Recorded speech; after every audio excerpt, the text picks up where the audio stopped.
Igitabo cy'umuhanuzi Ezekiyeli igice cya 35. Ijambo ry'Uwiteka ryongera kunzaho riti: Mwana w'umuntu, erekeza amaso yawe ku musozi wa Seyiri, maze uwuhanurire uwubwire uti: Uku niko Umwami Uwiteka avuga ngo, dore wa musozi wa Seyiri we, ndakwibasiye kandi ngiye kukuramburiraho ukuboko kwanjye, nguhindure amatongo n'igitangarirwa. Imidugudu yawe nzayihindura imisaka, kandi nawe uzaba ikidaturwa, maze uzamenye yuko ndi Uwiteka. Kuko wahoranye urwangano rudashira, ukagabiza inkota Abisirayeli mu gihe cy'amakuba yabo, igihe bamazweho n'ibibi byabo, nicyo gituma ndahira ko nzagutegekera kuvushwa amaraso, kandi azagukurikirana, niko Umwami Uwiteka avuga. Kuko utanze kuvusha amaraso, nicyo gituma amaraso azagukurikirana. Uko niko umusozi wa Seyiri nzawuhindura igitangarirwa n'amatongo, maze nzawucaho uwunyuraho n'uwugarukaho, kandi imisozi yaho nzayuzuzaho abishwe bo kuri wo. Abicishijwe inkota bazagwa ku misozi yawe, no mu bibaya byawe no mu migezi yawe yose. Nzakugira umwirare w'iteka ryose, kandi imidugudu yawe ntizongera guturwamo, maze muzamenye yuko ndi Uwiteka. Kuko wavuze uti, ayo moko uko ari abiri n'ibyo bihugu uko ari bibiri bizaba ibyanjye tubihindure, ariko ntimuzi ko Uwiteka yahahoze.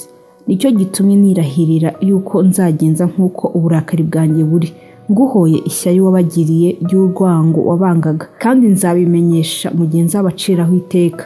Uzamenya yuko jye Uwiteka numvise ibitutsi byawe byose watutse imisozi ya Isirayeli, ukavuga uti, bihindutse amatongo, turabihawe ngo tubirimbure. Kandi mwanyiraririyeho n'ururimi rwanyu mungwizaho amagambo yanyu, nabyo narabyumvise. Uku niko Umwami Uwiteka avuga ngo, igihe isi yose izaba yishimye, weho nzaguhindura amatongo. Uko wishimye yuko gakondo yanyu y'inzu ya Isirayeli ibaye umwirare, niko nzakugenzereza. Nawe uzaba umwirare wa musozi wa Seyiri we, ndetse na Edomu yose, maze bazamenye yuko ndi Uwiteka. Igitabo cy'umuhanuzi Ezekiyeli igice cya 36.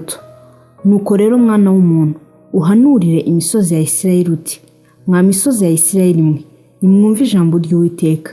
Uku niko Umwami Uwiteka avuga ngo, kuko umwanzi yabashinyaguriye ati awa, ati za nsengero zanyu zo kutununga za kera twarazihinduye. Nuko hanura uvuga uti, uku niko Umwami Uwiteka avuga ngo, baguhinduye amatongo bakumira bunguri baguturutse impande zose, kugira ngo mube inzungu z'abasigaye bo mu mahanga, kandi mukaba igitorero cy'abanyamagambo, mukavugwa nabi na rubanda. Ariko noneho mwa misozi ya Isirayeli mwe, nimwumve ijambo ry'Umwami Uwiteka. Uku niko Umwami Uwiteka abwira imisozi n'udusozi n'imigezi n'ibibaya n'amatongo n'imidugudu yaretswe, iyabaye iyo kunyagwa no gushinyagurirwa n'abasigaye bo mu mahanga ahakikije. Aravuga ati, ni ukuri navuye mu muriro mpfuhira abasigaye bo mu mahanga n'Abedomu bose, abihaye igihugu cyanjye ngo kibabere inzungu, bafite ibyishimo byuzuye imitima, bakanegurana bakagira ngo bakinyage. Nuko rero uhanurire igihugu cya Isirayeli, ubwire imisozi n'udusozi n'imigezi n'ibibaya uti, uku niko Umwami Uwiteka avuga ngo, dore navuganye ifuhe ryanjye n'uburakari bwanjye, kuko mwakojejwe isoni n'amahanga. Nicyo gituma Umwami Uwiteka avuga ati, ni ukuri amahanga abakikije nayo azakozwa isoni. Ariko mwebweho mwa misozi ya Isirayeli mwe, muzatoha amashami yanyu, mwerere abantu banjye ba Isirayeli imbuto, kuko bagiye kugaruka. Dore ndabahagarikiye kandi ngiye kubagarukira, muzahingwa kandi mubibweho. Nzabagwizaho abantu, ab'inzu ya Isirayeli bose koko, kandi imidugudu izaturwamo, n'ahasenyutse hazasubirana. Nzabagwizaho abantu n'amatungo, nabyo bizororoka bibyare, kandi nzatuma muturwaho nka mbere, mbagirire neza iruta iya mbere, maze mumenye yuko ndi Uwiteka. Ni ukuri nzatuma abantu babagendaho, ari bo bwoko bwanjye Isirayeli, namwe muzaba igihugu cyabo kibabere gakondo, kandi ntabwo kizongera kubamarira abana ukundi. Uku niko Umwami Uwiteka avuga ngo, kuko bakubwira bati, uri igihugu kimara abantu, ugatuma ubwoko bwawe buba imfusha, nicyo gituma utazongera kumara abantu ukundi, cyangwa gutuma ubwoko bwawe buba imfusha, niko Umwami Uwiteka avuga. Sinshaka kuzongera kumva abanyamahanga bagutuka, habe no gukozwa isoni nabo, n'ubwoko bwawe ntuzongera kubusitaza ukundi, niko Umwami Uwiteka avuga. Ijambo ry'Uwiteka ryongera kunzaho riti, mwana w'umuntu, igihe ab'inzu ya Isirayeli babaga mu gihugu cyabo bwite, bacyandurishije ingeso zabo n'imigirire yabo. Ingeso zabo zambereye nk'iby'umugore uri mu mugongo. Nicyo cyatumye mbasukaho uburakari bwanjye, mbahoye amaraso bavushije mu gihugu, kandi nuko bacyandurishije ibigirwamana byabo. Nuko mbatataniriza mu mahanga, bateraganwa mu bihugu, bacira urubanza rukwiranye n'ingeso zabo n'imigirire yabo. Nuko bamaze kugera mu mahanga ayo bagiyemo, bazirura izina ryanjye ryera, bituma abantu babavuga bati, aba ni ubwoko bw'Uwiteka, nyamara bakuwe mu gihugu cye.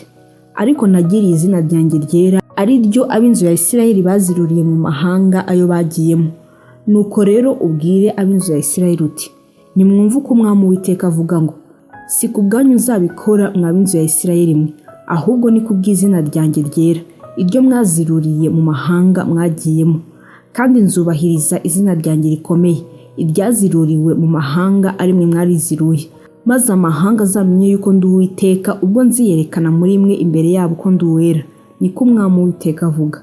Nuko nzabavana mu mahanga mbakoraniriza hamwe mbakuye mu bihugu byose, maze nzabageza mu gihugu cyanyu bwite. Nzabanyanyagizaho amazi meza, maze muzatungana, bakureho imyanda yanyu yose n'ibigirwamana byanyu byose. Nzabaha n'umutima mushya, bashyiremo umwuka mushya. Nzabakuramo umutima ukomeye nk'ibuye, bashyiremo umutima woroshye. Kandi nzabashyiramo umwuka wanjye, ntume mugendera mu mateka yanjye, mugakomeza n'amategeko yanjye mukayasohoza.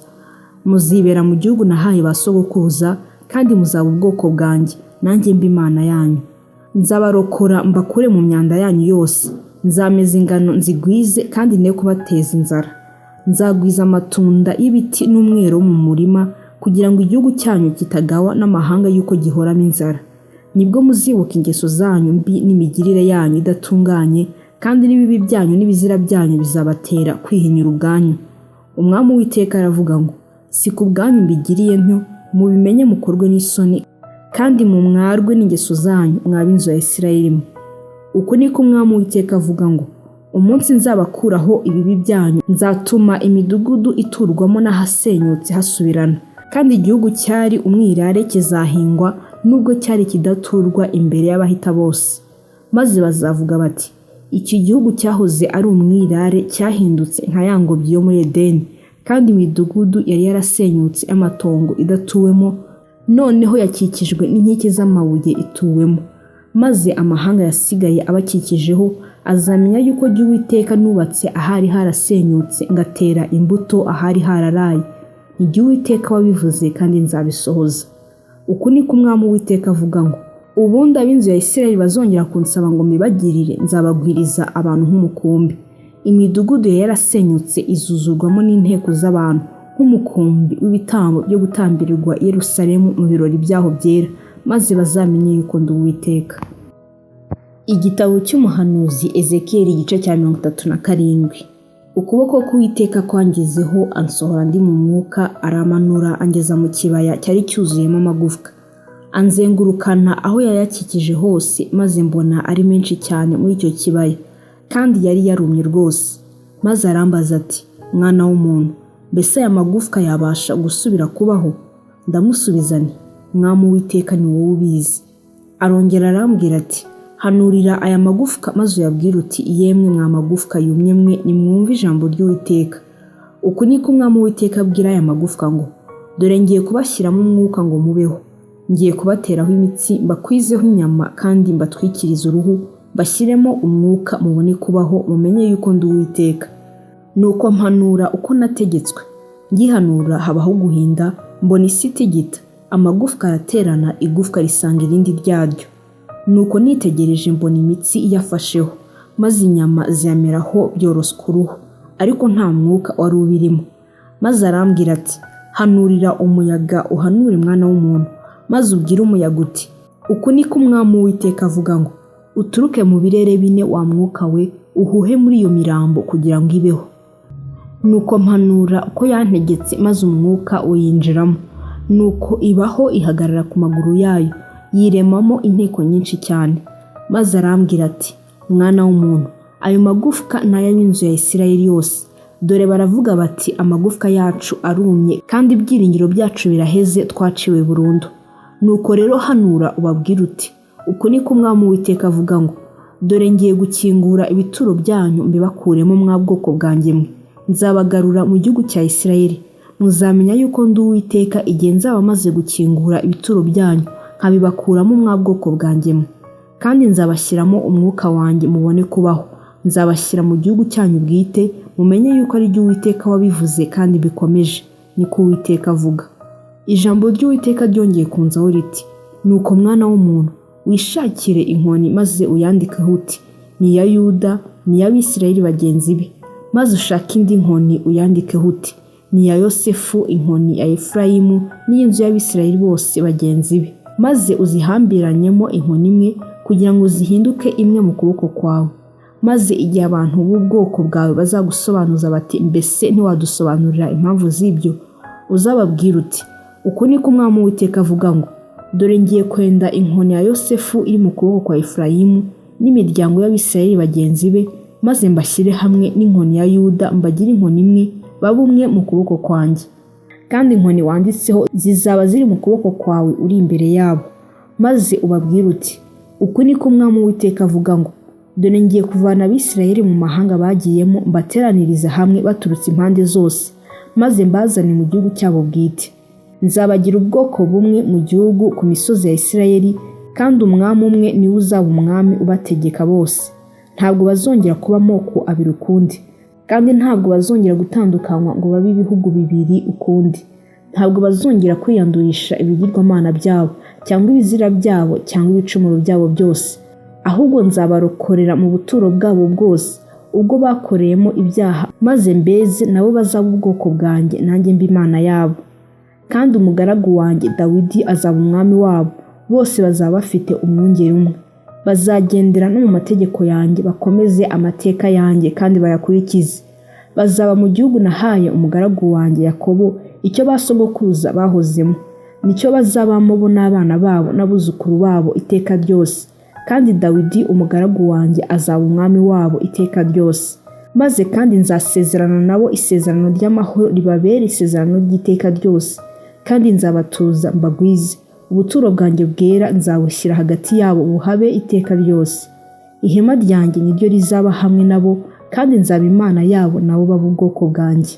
Amahanga yose azamenya yuko ari jye Uwiteka weza Isirayeli, igihe ubuturo bwanjye bwera buzaba muri bo hagati iteka ryose.